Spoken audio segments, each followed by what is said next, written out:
Assalamualaikum warahmatullahi wabarakatuh. Selamat datang di Ketukan Tengah Malam, tempat di mana kegelapan punya cerita. Saat jam dinding berdetak dan sunyi merayap, izinkan aku membawamu ke dalam kisah yang tak seharusnya kamu dengar. Matikan lampu, pastikan kamu sendirian, dan mari kita mulai. Tapi sebelum lanjut, tekan tombol subscribe, share, komen, dan aktifkan lonceng notifikasi kalian. Jika sudah, terima kasih.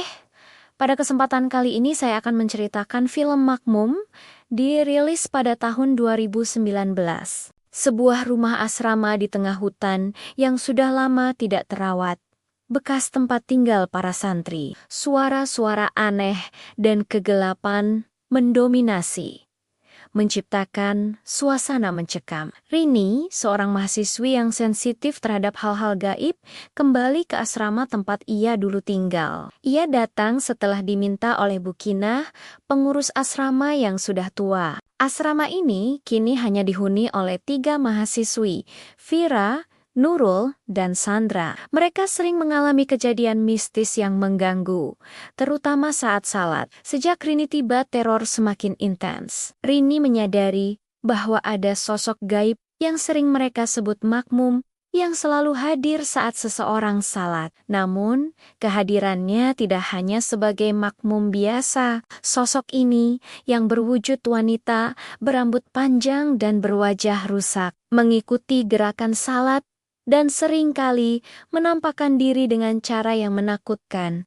seperti bergerak sangat cepat, menyentuh, atau berbisik. Rini, dengan kepekaan spiritualnya, mencoba mencari tahu asal-usul teror ini. Ia menemukan fakta bahwa sosok hantu ini adalah arwah dari mantan pengurus asrama bernama Rosnah. Rosnah meninggal secara tragis di dalam kamar ke-207 dulu. Rosnah dikenal sebagai sosok yang sangat religius dan taat beribadah. Namun, di balik itu, ia sering menyiksa santri-santri yang tidak patuh dengan cara-cara yang kejam, seperti memaksa mereka berzikir sampai kelelahan atau mengurung mereka. Ternyata, penyebab kematian Rosnah adalah karena ia diperkosa dan dibunuh oleh seorang laki-laki yang ia cintai namun tidak bertanggung jawab. Rosnah yang hamil dan merasa malu akhirnya gantung diri di dalam kamarnya. Arwahnya tidak tenang dan menjadi sangat jahat, terutama kepada orang-orang yang taat beribadah. Teror dari arwah Rosnah semakin tak terkendali. Ia mulai menyerang secara fisik, tidak hanya mengganggu secara psikis. Vira dan Nurul mengalami luka fisik, sementara Sandra menjadi sangat ketakutan. Pada puncaknya, Rini menyadari bahwa kunci untuk mengalahkan hantu ini adalah dengan melawan ketakutan dan tidak berhenti beribadah.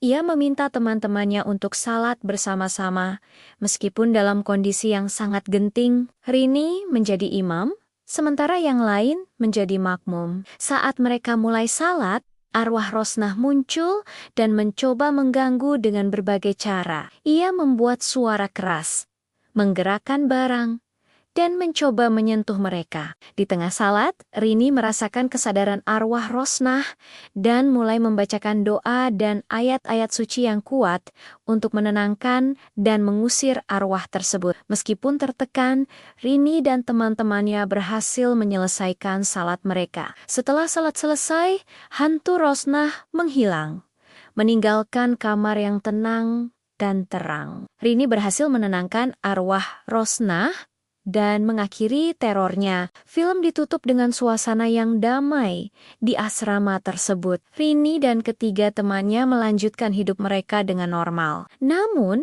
di akhir film muncul sebuah twist yang menyeramkan. Tiba-tiba, Rini menyadari bahwa makmum yang ia pimpin selama ini bukanlah hanya teman-temannya, tetapi juga arwah yang sudah ia tenangkan. Makmum tersebut muncul di belakang Rini dengan wajah yang sudah bersih dan tersenyum.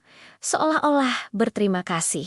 Hal ini memberikan kesan bahwa arwah Rosnah telah menemukan kedamaian dan menjadi makmum yang sesungguhnya. Namun, twist ini juga bisa ditafsirkan sebagai pertanda bahwa Rini akan terus diikuti oleh arwah tersebut. Kesimpulan yang didapat dari film ini, yakni ketakutan terbesar manusia bukanlah pada hantu, melainkan pada kejahatan yang dilakukan oleh manusia itu sendiri. Arwah Rosnah yang tadinya merupakan orang saleh berubah menjadi jahat karena kejahatan yang menimpanya. Jika kamu menikmati video ini, jangan lupa like dan komen. Dukung channel ini dengan subscribe dan share ke teman-temanmu. Jangan lupa juga nyalakan lonceng notifikasi agar tidak ketinggalan video terbaru. Sampai jumpa!